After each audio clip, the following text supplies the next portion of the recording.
Hello there, Mr. Nemo here. Today we're going to be reading The Lorax by Dr. Seuss.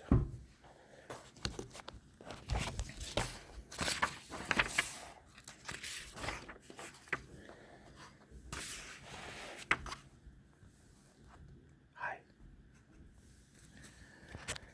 At the far end of town, where the grickle grass grows, and the wind smells slow and sour when it blows, and no birds ever sing excepting old crows, is the street of the lifted Lorax. And deep in the grickle grass, some people say, if you look deep enough, you can still see today where the Lorax once stood, just as long as it could before somebody lifted the Lorax away. What was the Lorax? And why was it there? And why was it lifted and taken somewhere? From the far end of town where the grickle grass grows, the once lure still lives here. Ask him, he knows.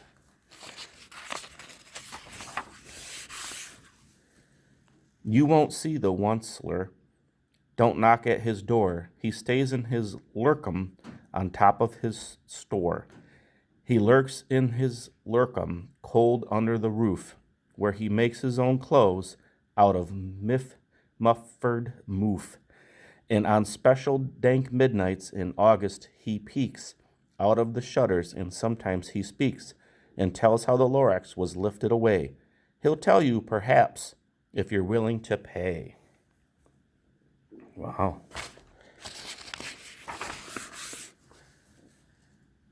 On the end of a rope, he lets down a tin pail, and you'll have to toss in 15 cents and a nail, and the shell of a great-great-great-grandfather snail.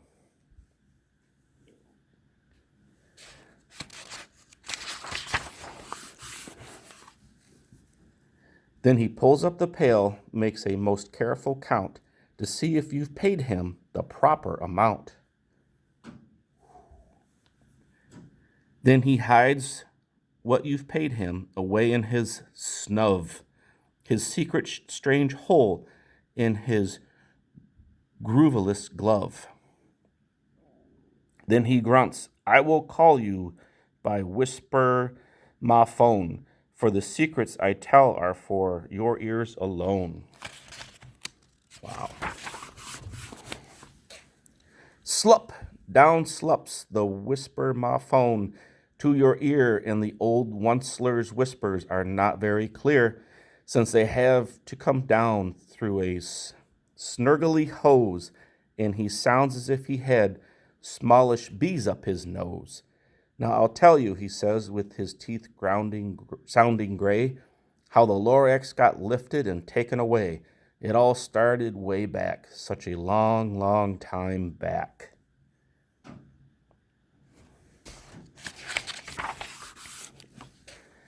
Way back in the days when the grass was still green, and the pond was still wet, and the clouds were still clean, and the song of the swoomy swans rang out in space. One morning I came to this glorious place, and I first saw the trees, the truffula trees, the bright-colored tufts of the truffula trees, mile after mile in the fresh morning breeze.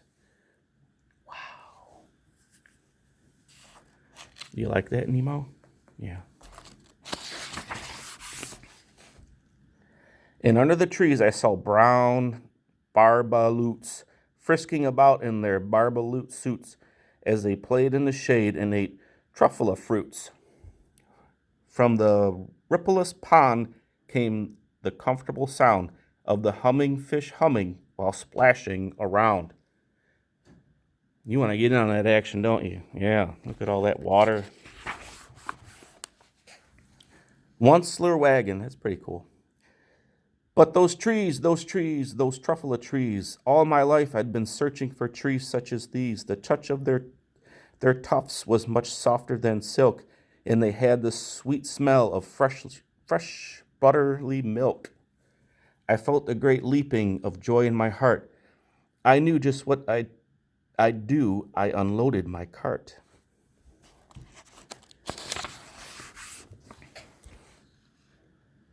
In no time at all, I had built a small shop. Then I chopped down a truffle tree with one chop, and with great skillful skill, with great speedy speed, I took the soft tuft and I knitted a thneed.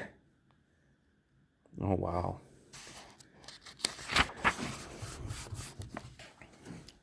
The instant I'd finished, I'd heard gazump. I looked, I saw something pop out of the stump of the tree I'd chopped down. It was sort of a man. Describe him? That's hard. I don't know if I can. He was shortish and oldish and brownish and mossy, and he spoke with a voice that was sharpish and bossy. Kind of sounds like Mrs. Nemo, doesn't it? Yeah.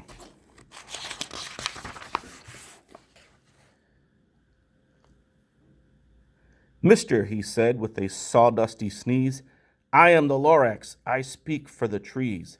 I speak for the trees have no tongues. And I'm asking you, sir, at the top of my lungs. He was very upset as he shouted and puffed. What's that thing you've made out of my truffle tuft? He's angry. Whoops, that was like that. Look, Lorax, I said, there's no cause for alarm. I chopped just one tree. I'm doing no harm. I'm being quite useful. This thing is a thneed. A thneed's a fine something that all people need. It's a shirt, it's a sock, it's a glove, it's a hat. But it has other uses, yes, far beyond that. You can use it for carpets, for pillows, for sheets, or curtains, or covers, for bicycle seats. The Lorax said, Sir, you are crazy with greed. There was no one on earth who would buy that fool thneed.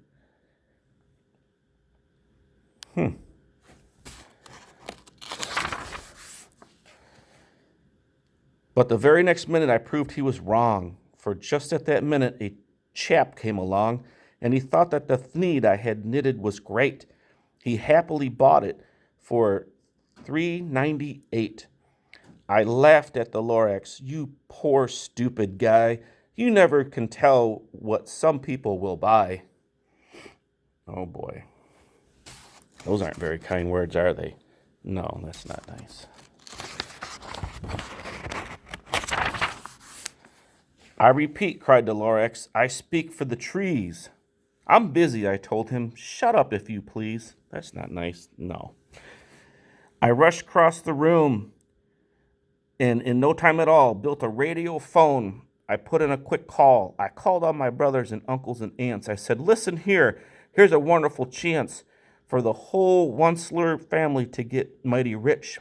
Get over here fast. Take the road to North Niche. Turn left at Weehawken, sharp right at South Stitch.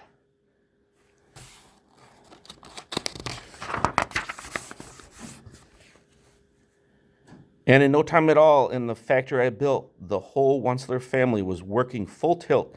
We were all knitting thneeds just as busy as bees, to the sound of the chopping of truffle trees.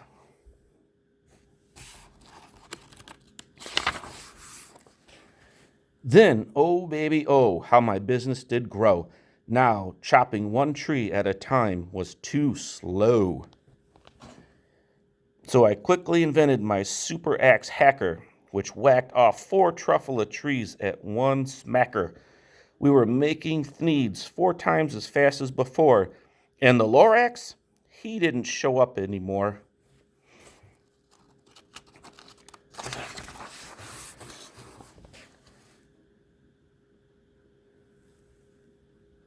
But the next week he knocked on my new office door. He snapped, I'm the Lorax who speaks for the trees, which you seem to be chopping as fast as you please. But I'm also in charge of the brown babaloots who played in the shade in their babaloot suits and happily lived eating truffle fruits. Now, thanks to your hacking my trees to the ground, there's not enough truffle fruit to go around, and my poor babaloots are all getting the crummies because they have gas and no food in their tummies. That's sad, yeah. They love living here, but I can't let them stay. They have to find food, and I hope that they may. Good luck, boys, he cried, and he sent them away. I, the Onceler, felt sad as I watched them all go. But business is business, and business must grow, regardless of crummies and tummies, you know. That's very sad.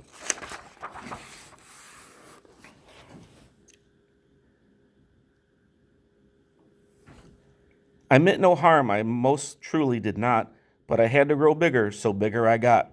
I biggered my factory, I biggered my roads, I biggered my wagons, I biggered the loads of the needs I shipped out. I was shipping them forth to the south, to the east, to the west, to the north. I went right on biggering, selling more needs, and I biggered my money, which everyone needs.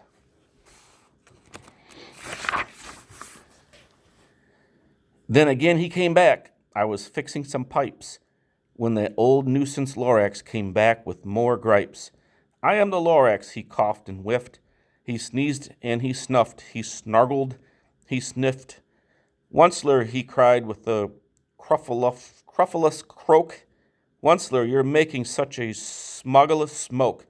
My poor swony swans, why they can't sing a note. No one can sing who has smog in his throat.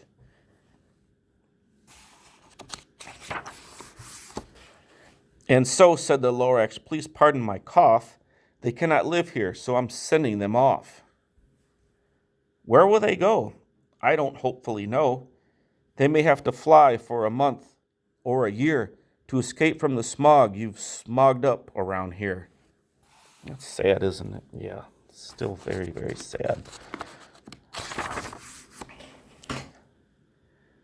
What's more, snapped the Lorax. His dander was up. Let me say a few words about Gluppity Glup. Your machinery chugs on day and night without stop, making Gluppity Glup, also schlippity schlop. And what do you do with this leftover goo? I'll show you, you dirty old Onceler man, you. Oh, that's disgusting. Oh, no.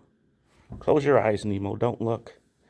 Oh, you're glumping the pond where the humming fish hummed.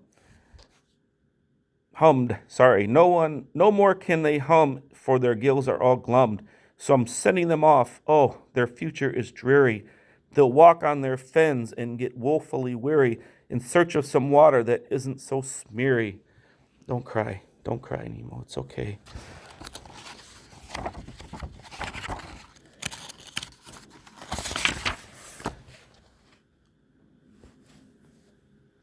And then I got mad. I got terribly mad. I yelled at the Lorax. Now listen here, Dad. All you do is yap, yap, and say bad, bad, bad, bad. Well, I have my rights, sir, and I'm telling you, I intend to go on doing just what I do. And for your information, you Lorax, I'm figuring on biggering and biggering and biggering and biggering, turning more truffula trees into thneeds, which everyone needs.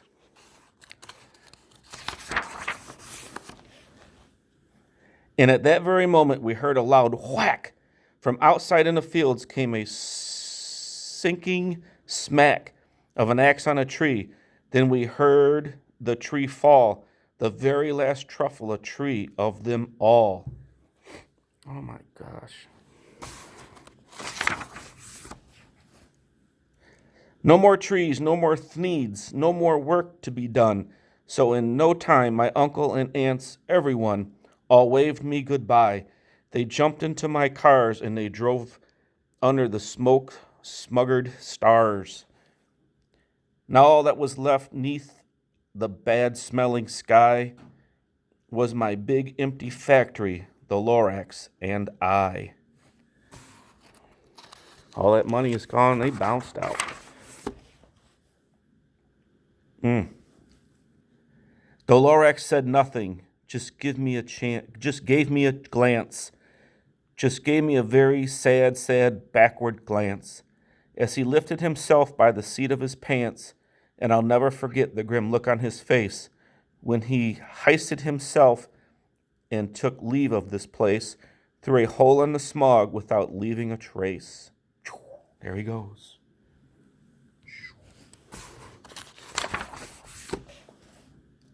And all that the Lorax left here in this mess was a small pile of rocks with one word, unless. Whatever that meant, well, I just couldn't guess. That was long, long ago, but each day since that day, I sat here and worried and worried away. Through the years while my buildings have fallen apart, I've worried about it with all my heart.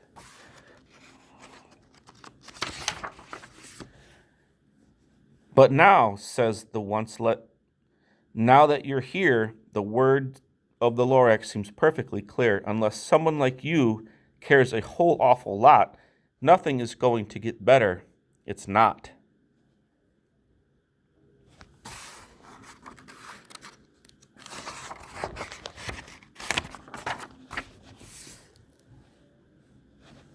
Oh, there goes this little money there. So, catch, calls the oncelet. He lets something fall. It's a truffula seed. It's the last one of all. You're in charge of the last of the truffula seeds, and truffula trees are what everyone needs. Plant a new truffula, treat it with care, give it clean water, and feed it fresh air. Grow a forest, protect it from axes that hack. Then the Lorax and all of his friends may come back. Let's hope so. The end. That was very cool, wasn't it? I hope everything works out. Don't you, Nemo?